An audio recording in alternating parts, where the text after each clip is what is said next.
புக்கை பொறுத்த வரைக்கும் திருட்டு எப்படி இருக்குங்கிறதுக்கு ஒரு ப்ராவர்ப் இருக்குங்க. புக்கை பொறுத்த வரைக்கும் பெக், பாரோ ஆர் ஸ்டீல் அப்படின்னு சொல்லுவாங்க. ஒரு படிக்கணும்னு நீ ஆசைப்பட்டேன்னா பிச்சை எடு, போய் கேளு, எனக்கு இந்த புத்தகம் வேணும், படிக்கிட்டான்னு கேளு. நீங்களும் உங்க வாழ்க்கையில எக்ஸ்பீரியன்ஸ் பண்ணிருக்கீங்களான்னு தெரியல, ஆனா நான் எக்ஸ்பீரியன்ஸ் பண்ணியிருக்கேன். நான் சின்ன வயசுல இருக்கும் போதெல்லாம் இப்போ ஒரு ஹாரி பாட்டரோ இந்த மாதிரி புக்கெல்லாம் வந்தா ரொம்ப காஸ்ட்லியா இருக்கும், டக்குன்னுலாம் போய் வாங்கி படிச்சிட முடியாது. நான் பாம்பேல வளரும் போது தமிழ் புத்தகங்கள் படிக்கணும் அப்படின்னா அங்க வந்து ரொம்ப விலை கொடுத்து வாங்க முடியாது.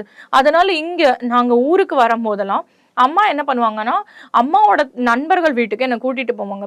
கூட்டிட்டு போய் அங்க அவங்க படிச்சு முடிச்சுட்டு வேணான்னு போட்டு வச்சிருக்க புத்தகங்களையும், இல்லைன்னா வந்து மேகசின், நாளிதழ்கள்லாம் வந்து வார இதழ்கள், மாத இதழ்கள், இதெல்லாம் வந்து டெய்லி டெய்லி ஒரு தடவை படிச்சு முடிச்சிட்டோம்னா அவ்வளோதான், அதை தூக்கி தான் போட போறாங்க. ஸோ அந்த மாதிரி புத்தகங்களையும் அவங்க கிட்ட வெக்கமே படாம பிச்சை எடுப்போங்க. பிச்சை எடுத்து வீட்டுக்கு கொண்டு வந்து அதை வந்து ஒரு 30-35 புக்கா ஆக்கி நாங்கள் வந்து எங்களோட சாமான்களோட அந்த சாமானையும் வந்து அந்த புத்தகங்களையும் கொண்டு போவோம். கொண்டு போய் பாம்பேல உட்காந்து இந்த புத்தகங்கள் எல்லாம் வாசிப்போம். அப்படிதான் நான் தமிழ் கத்துட்டேன். புத்தகத்தை பொறுத்த வரைக்கும் பிச்சை எடுக்கிறது தப்பே கிடையாது. அடுத்தது என்னன்னா பாரோ பண்றது. இந்த பாரோ ரொம்ப ஒரு இன்ட்ரெஸ்டிங்கான கான்செப்ட். அதாவது என்னன்னா, அகைன் நீங்க இதை பண்ணிருக்கீங்களான்னு தெரியல. இப்போ ஒரு புத்தக கடைக்கு போறீங்க, கடைக்கு போகும்போது அந்த புத்தகத்தோட விலையை பாக்குறீங்க, ஒரு 2000-3000 இருக்கு. ஆனா உங்களுக்கு அந்த புத்தகத்தை எப்படியாவது படிக்கணும்னு ஆசையா இருக்கு. அதனால காலையில இருந்து ராத்திரி வரைக்கும் அந்த புத்தக கடையிலேயே ஒரு கார்னர்ல உட்காந்து அந்த புத்தகத்தை படிச்சு முடிக்கணும் அப்படிங்கிற ஒரு சுகம் இருக்குல்ல, யாரும் பாத்திரக்கூடாது, கடைக்காரர் பாத்திரக்கூடாது. ஆனா நீங்க காலையில இருந்து ராத்திரி வரைக்கும் இருந்தீங்கன்னா கண்டிப்பா அவர் கண்டுபிடிச்சிருவாரு. அவரே கண்டுபிடிச்சு சம்டைம்ஸ் என்ன சொல்லுவாருன்னா, அழுக்கு மட்டும் ஆக்காம படிச்சு முடிச்சிரு அப்படிம்பாரு. அவரை எப்படியாவது நீங்க நட்பா ஆக்கிக்கணும். ஏன்னா அவரை நட்பா ஆக்கலைன்னா நெக்ஸ்ட் டைம் உங்களை புக்கு படிக்க விட மாட்டாரு. இப்படி புக்கு வந்து பாரோ பண்ணுவோம். நம்மளால வாங்க முடியாத சில புத்தகங்களை மற்றவங்க வாங்கி வச்சிருப்பாங்க. அவங்க கிட்ட போயிட்டு ஒரு வாரத்துல நான் படிச்சுட்டு திருப்பி கொடுத்துட்றேன், இல்ல 3 வாரத்துல திருப்பி படிச்சு கொடுத்துட்றேன் அப்படின்னு சொல்லிட்டு வாங்கி வைப்போம். இப்போ நம்மலாம் வந்து புத்தகங்களை திருடுவோமா அப்படிங்கிற ஒரு கொஸ்டின் ரொம்ப இம்பார்ட்டன்டான விஷயம். எனக்கு தெரிஞ்ச வரைக்கும் புக்கு பிடிச்ச எல்லாருமே ஒரு புக்கா திருடி இருப்போம். நான் இந்த கொஸ்டினை வந்து எனக்கு தெரிஞ்ச சில பேர்கிட்ட கேட்டேன். அவங்களோட ஆன்சர்ஸ் ரொம்ப இன்ட்ரெஸ்டிங்காக இருந்தது. என் அம்மா கிட்ட கேட்டேன். எங்கள் அம்மா சொன்னாங்க, எனக்கு திருடலாம் வராது, எனக்கு திருட்டுனா என் மூஞ்சியே காமிச்சு கொடுத்துரும்.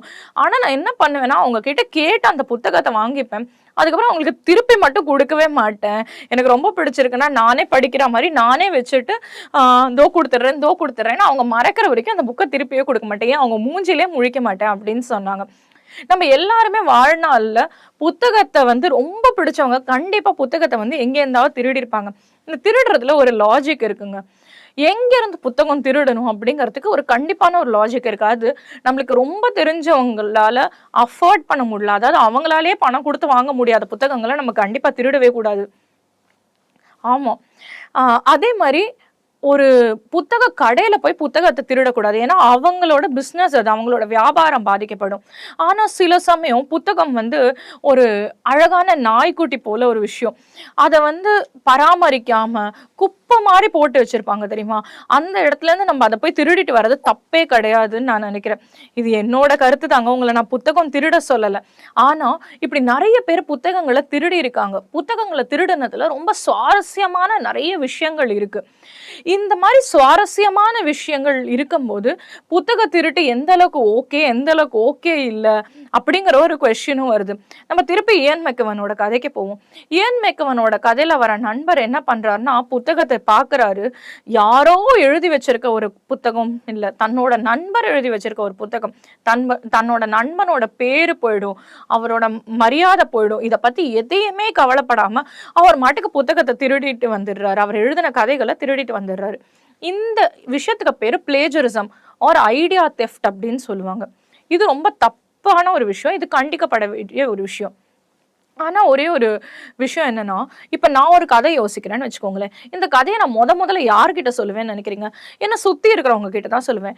என் குடும்பத்தார்கிட்ட, இல்லைன்னா என்னோட கணவன் கிட்ட, அப்படி இல்லைன்னா என்னோட நண்பர்கள் கிட்ட, என்னோட தோழர்கள் கிட்ட தானே சொல்லுவேன். அவங்க திருட மாட்டாங்கங்கிறதுக்காக என்ன நிச்சயம்? என்னோட மூளையில இருக்கிற கதை என்னோடது தான் நான் எப்படி ப்ரூவ் பண்ண முடியும்? இல்ல நான் எழுதின கதை வேற யாருமே எழுதலங்கிறத எப்படி கண்டுபிடிக்க முடியும்? இப்படியெல்லாம் இன்ட்ரெஸ்டிங்கான விஷயங்கள் வந்து லிட்ரேச்சர்ல இருக்கு. ஒரு எக்ஸாம்பிள் சொல்றேன். எலன் கெல்லர்னு ஒரு பார்வையற்ற எழுத்தாளர் ஒருத்தங்க இருந்தாங்க.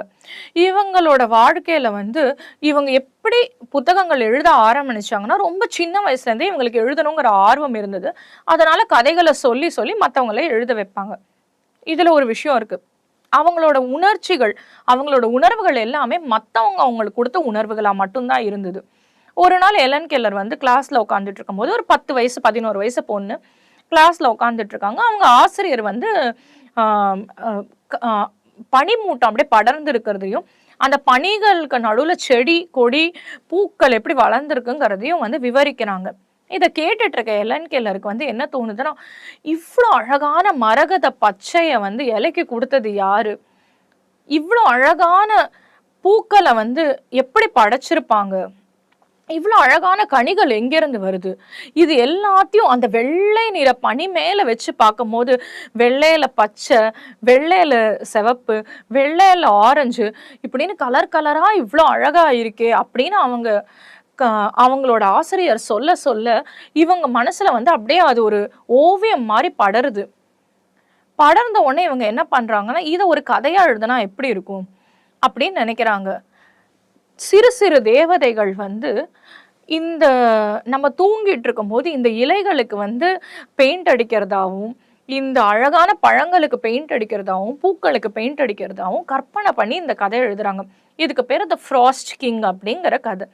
இந்த கதை ரொம்ப பிரபலமா பேசப்படுது. பேசப்பட்டுட்டு இருக்கும்போது இவங்களுக்கு அகைன் நான் சொன்ன மாதிரி ரொம்ப சின்ன வயசு. அவ்வளோ அழகா எழுதியிருக்காங்களே இந்த வயசுல அப்படிங்கிற ஒரு பேச்சு பொருளா இருக்கிற சமயத்துல ஒரு நாள் இவங்க மேல ஒரு குற்றச்சாட்டு வைக்கப்படுது. அந்த குற்றச்சாட்டு என்னன்னா, இந்த மாதிரி ஆல்ரெடி ஒரு கதை இருக்கு அப்படிங்கிறது. இதை தெரிஞ்ச உடனே அவங்களுக்கு வந்து மனசு அப்படியே உடஞ்சு போயிடுது. ஏன்னா எல்லாரும் வந்து கேட்க ஆரம்பிச்சிடுறாங்க, அப்ப நீ கதையை திருடுனியா? நீ கதையை திருடுனியா? எங்க இருந்து கதை திருடுன? யாரும் உனக்கு இந்த கதையை சொன்னா? யாரு படிச்சு காமிச்சா? இவங்களும் யோசிச்சு யோசிச்சு பாக்குறாங்க. இவங்களுக்கு சுத்தமா அதுக்கான மெமரி இல்லவே இல்லை. இந்த கதையை அவங்க எழுதியிருக்க கதையை அவங்க கேட்ட ஞாபகம் அவங்களுக்கு இல்லவே இல்லை. அவங்களுக்கு எங்கிருந்து இந்த கதை கிடைச்சதுன்னு தெரியவே இல்லை. அவங்கள பொறுத்த வரைக்கும் இது அவங்களோட மூளையில இருந்து உதிச்ச கதை மட்டும்தான்.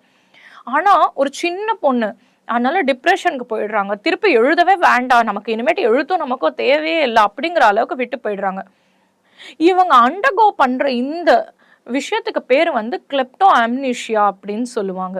அதாவது ஒரு விஷயம் நடந்திருக்கு, ஆனா இந்த விஷயம் வந்து அப்படியே மறந்து போயிடுது அவங்களுக்கு.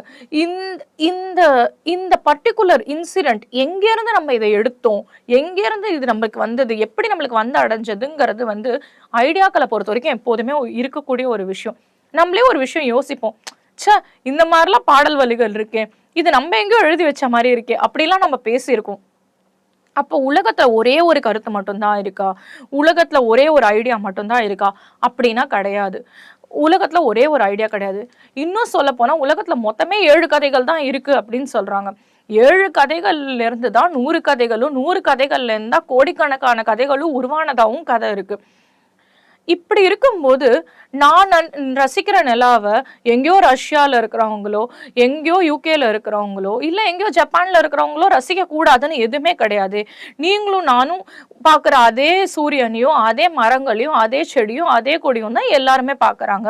அப்ப இயற்கை ஒன்னா இருக்கு, இன்ஸ்பிரேஷன் ஒன்னா இருக்கு, கவிதைகள் ஒன்னா இருக்கு. கவிதைகள் வரிகள் மட்டும் ஒன்னா இருக்கலாமா? இருக்கக்கூடாது. ஏன்னா அந்த இடத்துல தான் இண்டிவிஜுவாலிட்டிங்கிற கான்செப்ட் வருது.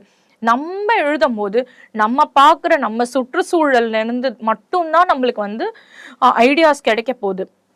இந்த விஷயத்துல நீங்க பாத்தீங்கன்னா ஸ்பாரோவும் ஜோஸ்லினும் ஒன்னாவே வளர்ந்த நண்பர்கள், ஒன்னாவே இருக்காங்க, ஒன்னாவே வாழறாங்க, ஒன்னாவே எல்லா இடத்துக்கும் போறாங்க, எல்லா விஷயத்தையும் பகிர்ந்துக்கிறாங்கங்கும் போது அவங்களோட எழுத்துக்கள் ஒரே மாதிரி இருக்குங்கிறது ஒரு குற்றச்சாட்டா வேணா இருக்கலாமே தவிர, ஸ்பாரோ போயிட்டு ஜோஸ்லின் வந்து என்னோட கதை எழுதின மாதிரியே எழுதியிருக்காருன்னு ஒரு மொட்டை கடிதாசி அனுப்பாம விட்டுருந்தான்னா கண்டிப்பா ஜோசலினோட வாழ்க்கை மாறி இருக்காது.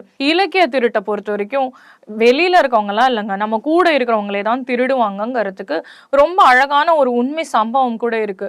இவங்க திருடுறதுக்கு காரணம் என்னன்னு பார்த்தீங்கன்னா, அவங்க எல்லாமே ஒன்னாவே சேர்ந்து வாழ்ந்திருப்பாங்க. அவங்களோட எக்ஸ்பீரியன்சஸ் எல்லாமே ஷேர்ட் எக்ஸ்பீரியன்சஸா இருக்கும்.